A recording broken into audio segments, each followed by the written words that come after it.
Ma femme a ri, je peux divorcer quand je veux. J'ai jeté un coup d'œil au dossier posé sur la table. Il y a des moments dans la vie où tout se fige, où le son, le temps, la respiration elle-même retiennent leur souffle, comme s'ils attendaient de voir ce que vous alliez faire.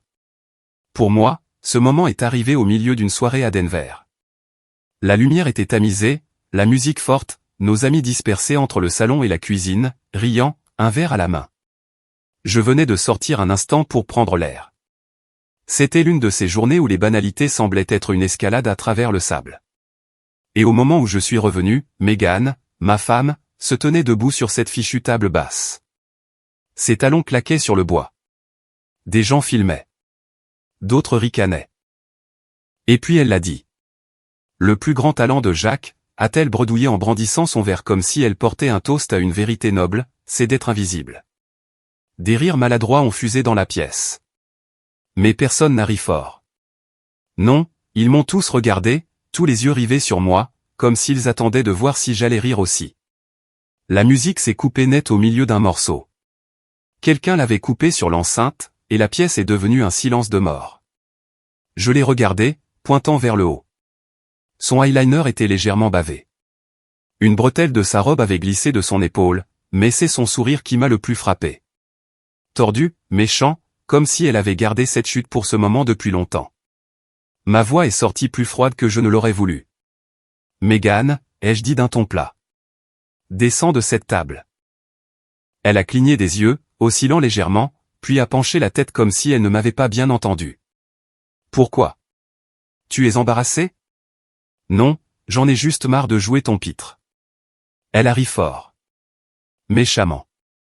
Tu n'as pas fini, Jacques. Tu ne sais même pas comment commencer. J'ai fait un pas vers elle. Répète ça. Oh, s'il te plaît. A-t-elle sifflé, bredouillant maintenant, mais toujours d'une certaine manière acérée. Tu passes ta vie à te fondre dans le décor. Personne ne te remarque à moins que je ne te présente. Ça suffit, ai-je dit. Non, a-t-elle claqué, la voix montant. Tu veux être remarqué? Tu veux que les gens t'entendent? Alors fais quelque chose, Jacques. Sois quelqu'un, pour une fois, au lieu de rôder comme un personnage secondaire raté. C'en était trop. J'ai senti la colère monter dans ma poitrine comme un orage prêt à exploser. Descends avant que je dise ce que je pense vraiment de toi, ai-je dit, à peine au-dessus d'un murmure. Elle a ricané. Tu penses que tu me fais peur? Non, ai-je dit. Je pense que tu as oublié lequel de nous deux a construit cette vie. Qui a payé ce mariage? Qui est resté assis à côté de ton père aux soins intensifs pendant 6 heures pendant que tu étais au brunch? Qui a continué à couvrir tes crises pour que tu puisses quand même te présenter au travail et faire semblant d'être stable? Elle s'est figée, oscillant juste légèrement, les lèvres entr'ouvertes mais silencieuses. La pièce était d'un calme mort. Tu penses que je suis invisible, ai-je continué. Tu as sacrément raison. Parce qu'à chaque fois que je me montre, tu trouves une nouvelle façon de me rabaisser. Mais pas ce soir. Tu voulais un public, Megan. Tu en as un. Regarde autour de toi. Tout le monde voit exactement qui tu es.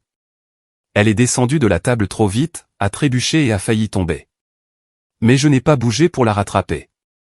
Jacques, je l'ai coupée. Ne le fais pas, ne fais pas quoi, a-t-elle dit, clignant rapidement des yeux.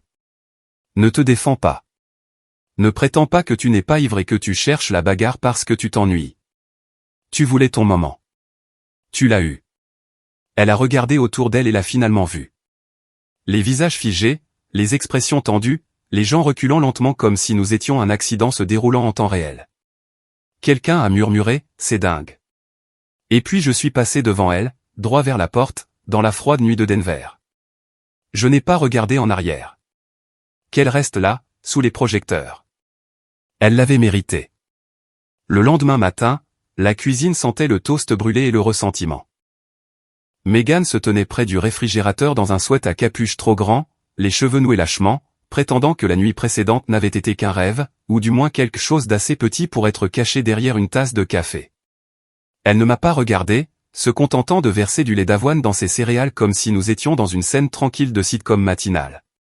J'ai tiré une chaise, je me suis assis et j'ai joint mes mains devant moi. Pas de théâtre, pas d'agressivité, juste la vérité. Tu m'as humilié hier soir, ai-je dit. La cuillère s'est arrêtée à mi-chemin de sa bouche. Elle ne levait toujours pas les yeux. C'était une fête, Jacques. Les gens boivent. Les gens plaisantent. Tu es dramatique. Ma mâchoire s'est contractée. Tu es monté sur une table et tu m'as traité d'invisible. Elle a eu un petit rire. Sec et aigre. C'était une blague.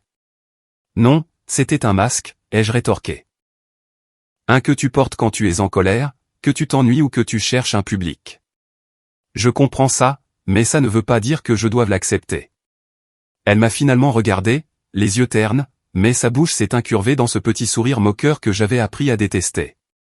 Tu vas vraiment bouder toute la journée à cause de ça. Je pense que nous avons besoin d'une thérapie, ai-je dit sans détour. Une vraie conversation avec quelqu'un qui peut nous aider. Ses sourcils se sont levés. Tu veux aller en thérapie à cause d'une blague lors d'une fête? Je n'ai pas scié. Je veux y aller parce que ça ne fonctionne pas. Tu attaques. Je recule. Tu joues la comédie et je disparais. Je ne veux pas vivre comme ça. Elle a repoussé son bol avec un cliquetis et s'est appuyée contre le comptoir. Tu es tellement sensible, a-t-elle dit. Les mots lents et condescendants. Peut-être que c'est toi qui as besoin de thérapie, Jacques. Tu as toujours été trop tendre. C'en était trop. Je me suis levé, sans crier, sans claquer, juste pour me mettre à sa hauteur. Œil pour œil. Je ne suis pas tendre, Mégane. Je suis fatigué. Fatigué de faire semblant que chaque chose cruelle que tu dis est une blague. Fatigué de m'excuser pour des choses que je n'ai pas faites juste pour maintenir la paix dans une maison que tu transformes en zone de guerre. Son sourire s'est estompé, remplacé par un regard vide. Tu n'étais pas comme ça avant, a-t-elle marmonné. J'ai hoché la tête. Non, parce qu'avant, je pensais encore que tu me respectais. Sa lèvre a tressailli comme si elle voulait argumenter, mais je ne l'ai pas laissé faire. Tu m'as transformé en ton souffre-douleur émotionnel. Et hier soir, ce n'était pas un accident dû à l'alcool. C'était toi qui disais ce que tu voulais dire depuis des mois, juste avec plus de paillettes. Elle a croisé les bras. Et donc, quoi maintenant, Jacques? Tu veux t'asseoir sur le canapé d'un thérapeute et me blâmer pour tous tes sentiments? Laisser un étranger me dire comment être une meilleure épouse pendant que tu pleures sur la disposition des céréales et les dîners froids. Non, ai-je dit calmement. Je veux voir s'il nous reste quelque chose à sauver. Le silence qui a suivi a été plus long que celui du salon la nuit précédente, mais ce n'était pas un silence paisible. Il était lourd. Elle s'est retournée vers l'évier, à laver son bol avec une précision robotique. Chaque cliquetis de la céramique contre la porcelaine résonnait comme un doigt d'honneur. Bien, a-t-elle marmonné après un instant. Appelle quelqu'un. Faisons cette performance. Je l'ai fixé pendant un long moment, puis j'ai dit la seule chose que je n'avais pas dite à voix haute auparavant. Je ne veux pas de performance, Mégane. Je veux la vérité. Et si tu ne peux pas faire ça, alors peut-être que c'est déjà fini entre nous.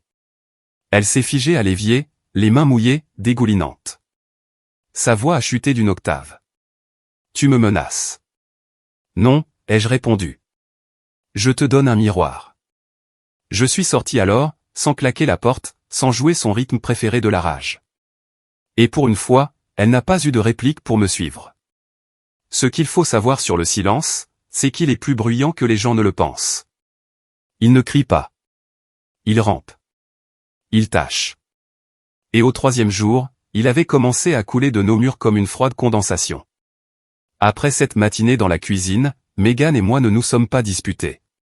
Nous avons juste cessé de nous parler. Pas d'une manière dramatique. C'était plus silencieux que ça, plus intentionnel. Comme si elle avait mis notre mariage en mode « ne pas déranger » et continuer sa vie. Elle a commencé à travailler tard. C'est du moins ce qu'elle disait. Présentation client prolongée, a-t-elle envoyé par SMS une fois. Pas de signal pendant le dîner. Désolé, est venu un autre. Mais j'avais vu ces messages arriver alors que j'étais assis en face d'elle, son téléphone en mode silencieux, l'écran s'allumant comme un fantôme dans le noir. Elle ne le cachait pas bien. Mais d'un autre côté, je ne la confrontais pas non plus. Je voulais croire que c'était le stress, qu'elle se retirait parce qu'elle était embarrassée, que peut-être elle avait besoin d'espace pour se ressaisir. Alors, je lui ai donné. Pendant 3 jours, je suis rentré à la maison et j'ai essayé.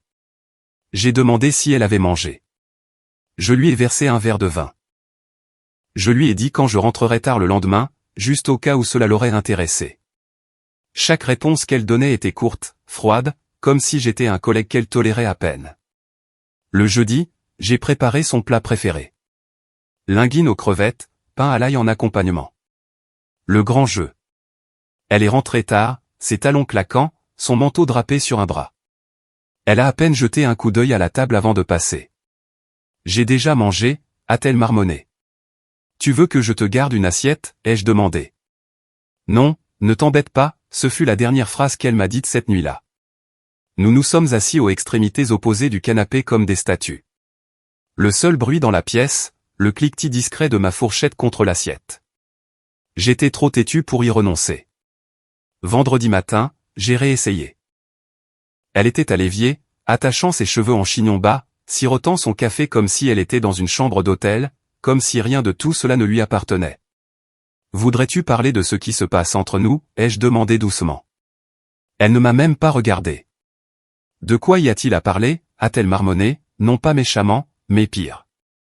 Indifféremment. Nous vivons dans la même maison comme des étrangers, ai-je dit. Est-ce comme ça que tu veux que ça se passe? Elle a rincé sa tasse et l'a placée dans l'évier avec une précision chirurgicale.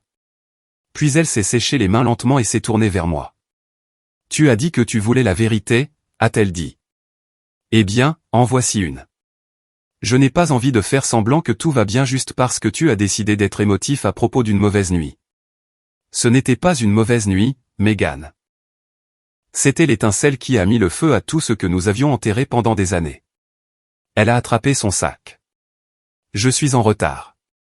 Tu as aussi tort, ai-je dit fermement. Elle s'est figée à la porte. Son dos s'est redressé. Excuse-moi. Tu n'es pas froide parce que tu es blessé. Tu es froide parce que tu es coupable. Tu m'as humilié devant des gens qui me respectaient. Et tu m'évites parce qu'affronter ce que tu as fait t'obligerait à admettre que peut-être tu as été cruel et que peut-être tu l'as été depuis longtemps. Cela a touché quelque chose. Je l'ai vu dans sa mâchoire, la façon dont elle s'est tendue. Mais tout ce qu'elle a dit fut, tu ramènes toujours tout à toi. Non, ai-je répondu tranquillement. Tu as tout ramené à moi quand tu es monté sur cette table. Elle n'a pas répondu. Elle est juste partie. La porte s'est refermée derrière elle comme un point final que je n'avais pas gagné. Cette nuit-là, je me suis assis dans notre salon faiblement éclairé, une seule lampe allumée, regardant les ombres s'étirer sur le plancher comme si elles essayaient d'atteindre quelque chose que je ne pouvais pas. J'ai regardé les œuvres d'art qu'elle avait choisies, les coussins qu'elle avait insisté pour que nous achetions dans cette boutique hors de prix du centre-ville. La bibliothèque que j'avais construite à la main un printemps. Tout ressemblait encore à notre vie, mais rien ne me semblait plus être un foyer. Et soudain, j'ai réalisé quelque chose de douloureux, quelque chose de discret. Vous pouvez perdre quelqu'un bien avant qu'il ne parte. Mec, tu as encore sauté la séance jambes. La voix de Marcus a résonné contre les murs en béton du vestiaire de la salle de sport alors qu'il jetait sa serviette dans une poubelle et attrapait sa bouteille d'eau. Son timing était parfait, juste au moment où je m'effondrais sur le banc avec cette expiration épuisée qu'on laisse échapper quand on porte plus qu'un simple poids physique.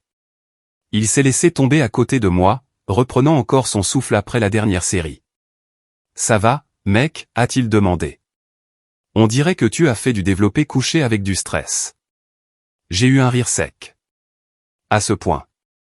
Tu bouges comme si tu avais pris 10 ans depuis la semaine dernière. Qu'est-ce qui se passe avec Megan? Vous allez bien? La question a frappé plus fort que n'importe quelle répétition ce matin-là. J'ai frotté l'arrière de mon cou et j'ai regardé le sol carrelé et raflé. L'odeur de sueur et de caoutchouc était épaisse dans l'air. Elle m'a humilié devant tout le monde le week-end dernier, ai-je dit. Elle est montée sur une table à la fête de Jem et m'a traité d'invisible. Assez fort pour couper la musique. Les sourcils de Marcus se sont levés. Attends, c'était vrai? Je pensais qu'elle était juste, je ne sais pas, dramatique et ivre. Elle le pensait, ai-je dit. Chaque mot. Il a hoché la tête lentement comme s'il assemblait quelque chose qu'il n'avait pas voulu dire. Puis il s'est penché. Écoute, mec. Après cette nuit, personne ne la soutenait. J'ai levé les yeux. Qu'est-ce que tu veux dire? Je veux dire, a-t-il dit, baissant la voix. Les gens ont vu qui elle était. Personne n'a ri. Personne n'a trouvé ça drôle. Nous étions tous juste mal à l'aise et honnêtement un peu gênés pour toi.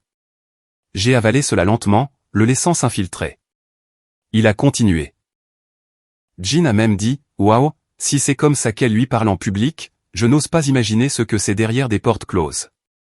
Tu aurais dû voir le visage de tout le monde après ton départ.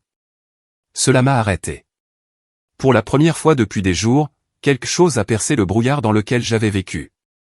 Donc, ils n'ont pas pensé que j'avais surréagi, ai-je demandé. Marcus a secoué la tête. Jacques, tu n'as pas assez réagi. Les mots sont restés suspendus entre nous, dans l'air épais et moisi. J'ai laissé échapper un long soupir, je me suis appuyé contre les casiers.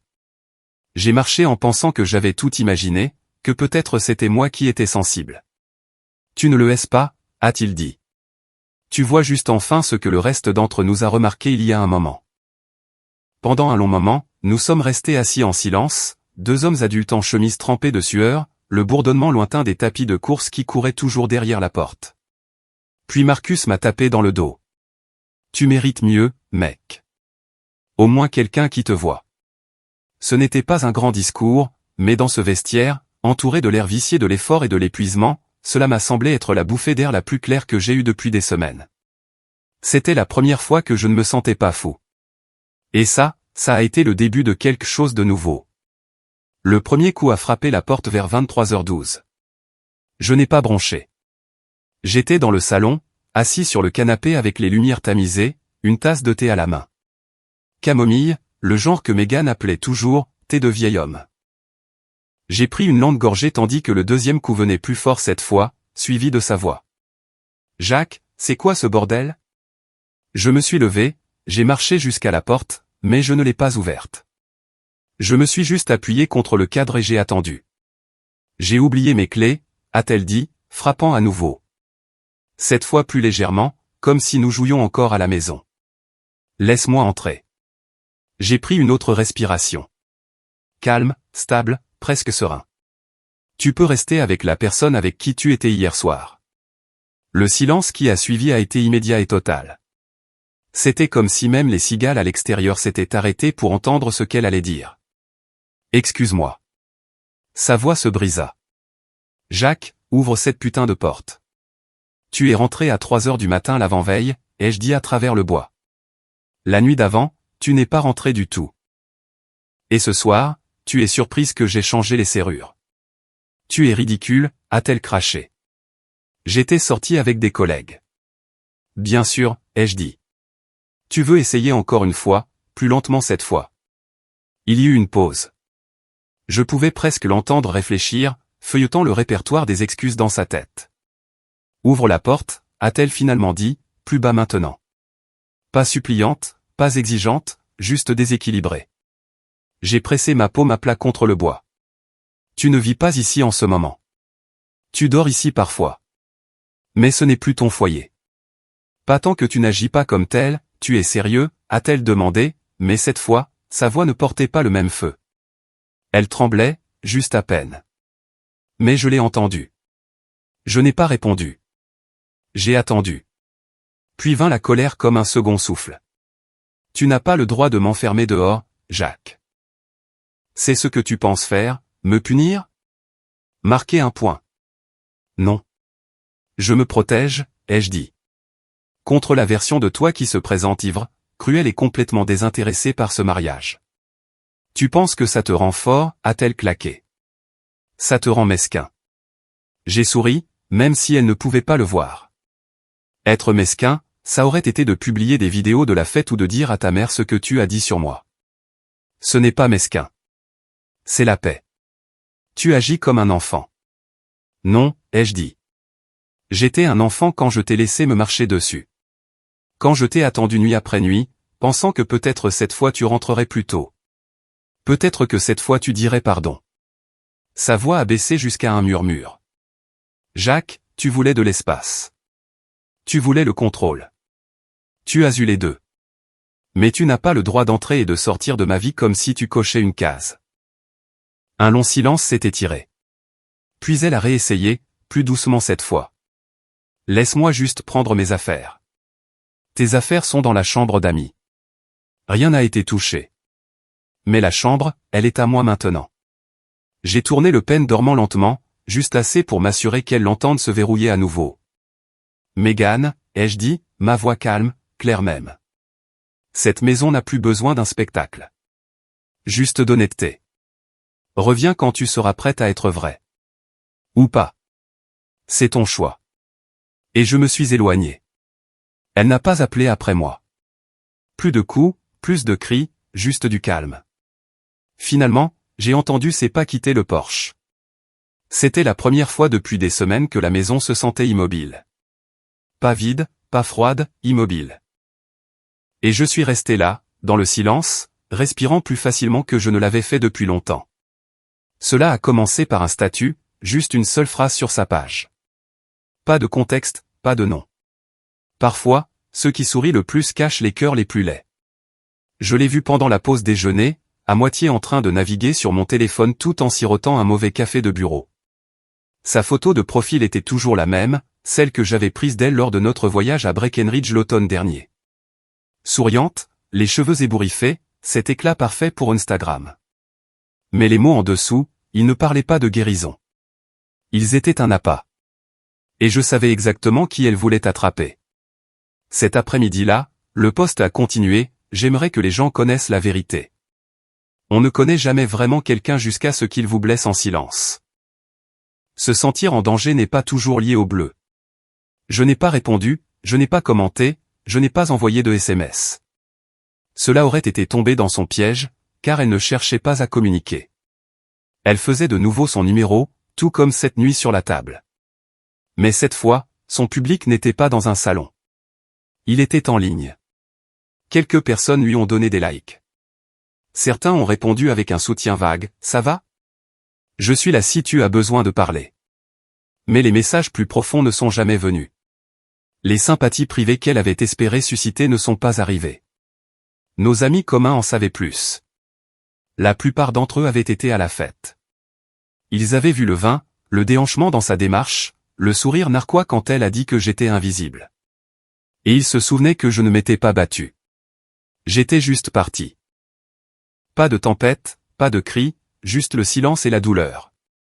Il y a une semaine, j'aurais encore été ébranlé par ce que les gens pensaient. Mais maintenant, j'avais du travail à faire. J'ai tout misé sur l'entreprise. Appel client, proposition tardive. J'ai même décroché un contrat inespéré avec un comité d'urbanisme, quelque chose que je poursuivais depuis des mois. Il y avait un calme étrange dans cette concentration. Le genre de calme qui vient non pas de la paix, mais du fait de la construire. Et chaque fois que mon téléphone vibrait avec l'un de ces nouveaux messages, je me rappelais quelque chose de simple. Je n'avais pas besoin de me défendre. La vérité n'avait pas besoin d'un mégaphone. Elle avait besoin de cohérence. La maison était calme maintenant. Et pour une fois, ce n'était pas un silence que je craignais. C'était de l'espace. Mon espace. J'ai commencé à réarranger les choses. Non par méchanceté, mais par nécessité. Son tapis de yoga a déménagé au garage. Le faux plateau en marbre qu'elle insistait pour garder sur le comptoir de la cuisine a disparu. Je l'ai remplacé par une petite plante et un bol en bois pour mes clés. Je faisais de nouveau la maison mienne, un tiroir à la fois. Tard un soir, j'ai reçu un message de Jem, le même ami qui avait organisé la fête. Jem, et mec, je veux juste que tu saches que personne ne tombe dans son petit numéro de victime. Nous étions tous là. Nous avons vu ce qui s'est passé. Moi, j'apprécie ça. Jem, si tu as besoin de quoi que ce soit, dis le mot. Sérieusement. J'ai fixé ce message pendant un long moment avant de répondre. Puis j'ai tapé quelque chose que je n'avais pas ressenti depuis des semaines. Moi, je vais bien. Vraiment, je ne fais que commencer. Le café était chaud, plus bruyant que d'habitude. Tasse qui s'entrechoque, vapeur sifflante de la machine à expresso, chaise qui racle le carrelage. J'étais assis près de la fenêtre, les doigts serrés autour d'une tasse en céramique noire, le genre qu'ils servent quand ils veulent que vous ayez l'impression d'être dans un film. Je ne regardais pas la rue. Je regardais la porte. Et quand Adam est entré, il avait l'air de porter un secret trop lourd pour son blouson. Nous ne nous étions pas parlé depuis un moment, pas depuis la fête. C'était l'un des amis les plus discrets, toujours plus observateur que participant. Mais quand il m'a repéré et a levé la main, j'ai su que quelque chose allait arriver. Il s'est glissé sur le siège en face de moi, offrant un demi-sourire. « Salut », a-t-il dit. « Merci d'avoir accepté de me voir. »« Pas de problème », ai-je dit. « Le café est pour moi. » Il a fait un signe de tête serrée, a tapoté le menu avec 2 doigts, mais ne l'a pas regardé. « Je voulais te contacter plus tôt », a-t-il dit. « Je ne voulais juste pas remuer la MRDE. » J'ai attendu, le laissant prendre son temps. Finalement, il s'est penché légèrement. « Écoute, mec. Je ne sais pas comment te dire ça, mais les gens parlent. Je n'ai pas scié. »« De quoi ?» Il a expiré lentement. « De Mégane. » Ma main n'a pas bougé, mais la prise sur la tasse s'est resserrée juste assez pour que la chaleur commence à mordre ma peau. « Quoi à propos d'elle ?» ai-je demandé. Adam a déformé son visage de culpabilité. « Je ne veux pas ajouter de l'huile sur le feu, Jacques. Je pensais juste que tu devrais l'entendre de quelqu'un qui est de ton côté. Tu es sûr ? » Il a hésité. Pas de preuves solides. Juste des ragots. Mais quand il y a tant de fumée. J'ai hoché la tête, posant soigneusement la tasse. Mes doigts ont laissé un rond de condensation sur la table. Est-ce qu'elle t'a dit quelque chose ? Non, mais je l'ai vue à l'extérieur de cette brasserie sur Kfax vendredi soir dernier. Elle était proche de quelqu'un, riant, se penchant. Tu connais ce regard ? Ce n'était pas juste se rattraper. Je me suis penché en arrière sur la chaise, fixant les voitures qui passaient derrière lui. Je n'ai pas demandé à quoi il ressemblait, quel âge il avait, ou s'il était aussi marié. Rien de tout cela n'avait d'importance. C'était ce qu'elle n'avait pas dit. Les nuits tardives, l'épaule froide, la certitude qu'elle était intouchable. Adam s'est agité maladroitement sur son siège. « Ça va ?» Je l'ai regardé droit dans les yeux, calme, mesuré. « Oui », ai-je dit. « Je pense que je le suis enfin. » Il m'a étudié pendant une seconde comme s'il s'attendait à de la rage ou à un cœur brisé, peut-être une sorte de crise de nerfs. Mais tout ce que je ressentais était l'immobilité. Pas la paix. Pas encore, mais un changement, comme si le sol sous moi avait finalement cessé de bouger, et que je pouvais voir la route devant sans le nuage de poussière dans mes yeux. Adam a glissé une serviette sur la table. Mon numéro, au cas où tu voudrais reparler. Je sais que je ne suis pas ton meilleur ami, mais je te soutiens. J'ai pris la serviette, l'ai pliée une fois, et l'ai glissée dans ma veste. Merci, ai-je dit. Je le pense. Nous nous sommes levés. Pas d'étreinte, juste une poignée de main ferme et le genre de signe de tête que les hommes se donnent quand ils ont dit quelque chose de réel. J'ai quitté le café pour la lumière froide et vive de Denver. Et pour la première fois, je ne m'éloignais pas confus. Je marchais vers quelque chose. Les photos sont arrivées juste après minuit. J'étais au lit, lisant des courriels dont je n'avais cure, essayant de m'endormir avec de fausses responsabilités. Mon téléphone a vibré une fois, puis 2 fois, puis 3 fois. L'aperçu montrait le nom d'Adam. Adam, mec, je ne savais pas comment le dire avant, mais je viens de trouver celle-ci de la fête d'il y a 2 semaines. Pas celle de j'aime, celle d'après, quand Mégane a dit qu'elle avait ce dîner d'équipe. J'ai cliqué sur la première photo et tout en moi s'est arrêté. Elle était là, Mégane, sous ses guirlandes lumineuses à l'extérieur de ce bar-terrasse près de Kfax. Ses bras drapés autour des épaules d'un homme. Son visage à moitié tourné, riant. Elle embrassait son cou. Pas une erreur, pas une accolade, pas un moment innocent mal figé. Intime, délibéré et d'une facilité douloureuse.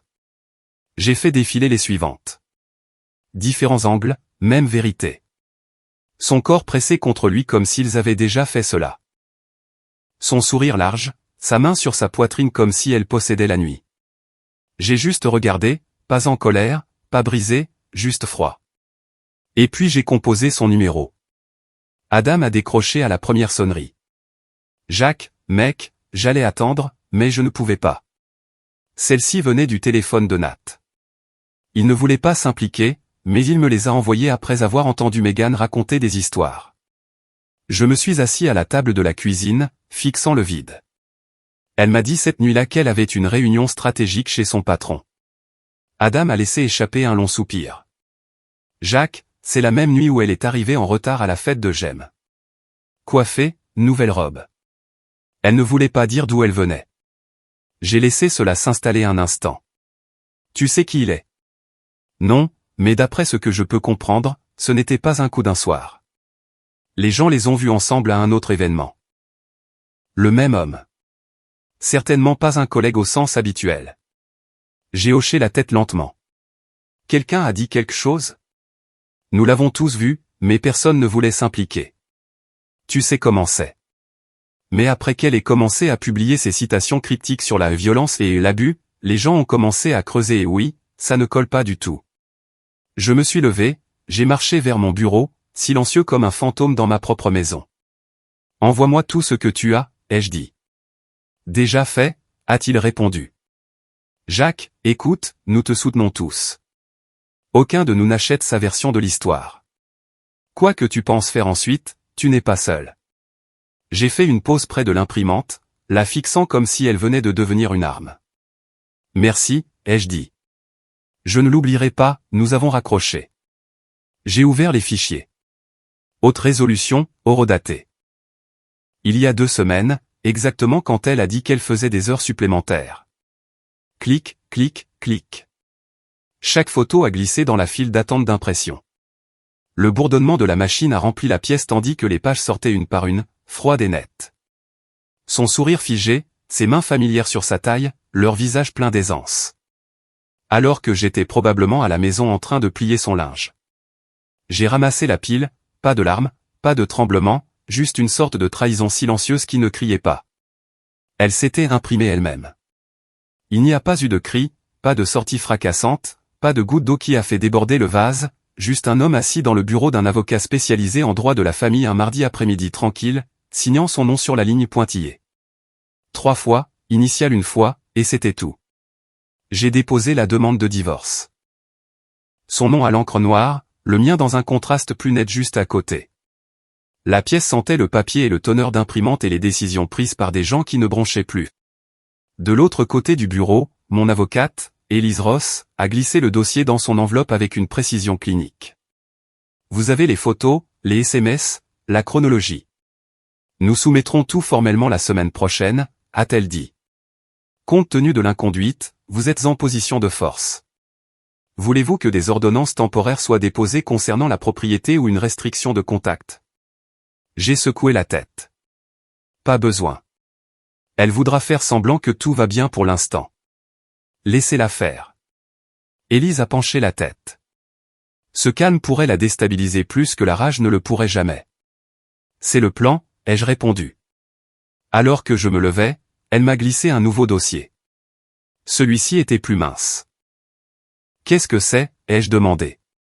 Une copie de l'événement social auquel elle a répondu présente. Son nom est listé. Tout comme le sien. C'est dans 2 semaines. On dirait une soirée de pré-lancement pour cette brasserie pour laquelle elle fait du branding. Je l'ai ouvert. Tout était là. Adresse, code vestimentaire, liste des sponsors, nombre d'invités. Meghan agissait toujours comme si sa vie ne s'était pas brisée. Elle publiait toujours des photos filtrées. Elle écrivait toujours des légendes du genre, reconnaissante pour la croissance même quand ça fait mal. Elle faisait toujours semblant de ne pas dormir à côté d'un homme qui ne savait pas qu'elle était la femme de quelqu'un d'autre. Bien. Qu'elle fasse semblant. Parce que je n'allais pas entrer dans cette fête comme l'homme qu'elle avait effacé. J'allais entrer comme l'homme qu'elle avait sous-estimé. Les 10 jours suivants, j'ai disparu à la vue de tous. J'allais toujours au travail, je répondais toujours aux courriels, je faisais toujours mon même jogging tous les matins. Mais derrière cette routine, je coupais des fils dont elle ignorait que j'avais la prise. J'ai fermé le compte d'épargne commun. J'ai catalogué chaque jour à partir des photos, les ai mis en correspondance avec les événements du calendrier où elle prétendait travailler tard. J'ai tout consigné. Chaque contradiction, chaque mensonge. J'ai tout envoyé à Élise. Elle n'en a pas demandé plus. Vous construisez une carte, m'a-t-elle dit au téléphone. Quand nous entrerons en médiation, nous ne raconterons pas une histoire. Nous la montrerons. Propre, précise, impossible à nier. Pas seulement en médiation, ai-je dit. Il y a une fête. Une grande fête. Tout le monde sera là. Ses clients, ses amis, son nouveau petit ami. Je veux qu'elle sache que j'ai fini de la façon la plus élégante possible. Vous planifiez une confrontation? Non, ai-je dit. Je planifie une conclusion. Élise est restée silencieuse pendant un moment, puis a finalement dit, d'accord, mais restez calme. Si c'est pour clore le chapitre, assurez-vous de ne pas lui donner le spectacle qu'elle veut. Elle a déjà eu son spectacle, ai-je répondu. Cette nuit sur la table basse, c'était sa scène. Cette fois, c'est mon tour. De retour à la maison, j'ai posé le dossier en papier craft sur mon bureau et je me suis assis. La maison était plus calme que d'habitude. Megan n'était pas revenue depuis des jours. Pas d'appel, pas de SMS, pas même un message à propos de quelque chose qu'elle avait laissé derrière elle. Bien. Parce que je n'étais pas le même homme qui se tenait sous ses talons et la laissait plaisanter sur mon invisibilité. Cet homme avait disparu. Et celui qui restait, il n'élevait pas la voix. Il laissait la vérité parler pour lui. Bientôt, la musique était feutrée et onéreuse. C'est la seule façon de la décrire. L'une de ces playlists organisées qui faisait que les gens se sentaient importants en sirotant des cocktails avec des herbes que personne ne pouvait prononcer. Le lieu était un toit-terrasse dans le centre-ville de Denver. Tout en poutres apparentes, lumière ambrée et feuillage organisé. Elle a toujours aimé les endroits comme ça. Des pièces qui ressemblaient à de l'effort, mais qui se sentaient comme de l'art. Je suis arrivé 20 minutes après le début. Pas assez tard pour paraître mis en scène. Pas assez tôt pour être oublié. Megan ne m'a pas vu tout de suite. Elle était trop occupée à flotter.